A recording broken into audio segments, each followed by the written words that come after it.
Everyone, তো আজ বানাবো ধোকা। তার জন্য হচ্ছে ধোকার পেস্টটাকে ভিজিয়ে রেখেছি 1 কাপ জলে।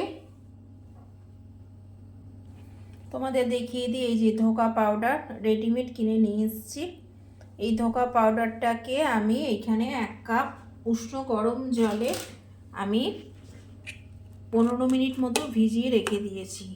এর ভেতরে সমস্ত দেওয়া আছে, মশলাপাতি সব কিছুই দিতে হবে না, জাস্ট 1 কাপ উষ্ণ গরম জলে এরমভাবে ভিজিয়ে রাখতে হবে। এরপরে কি করছি চলো তোমাদেরকে দেখাই।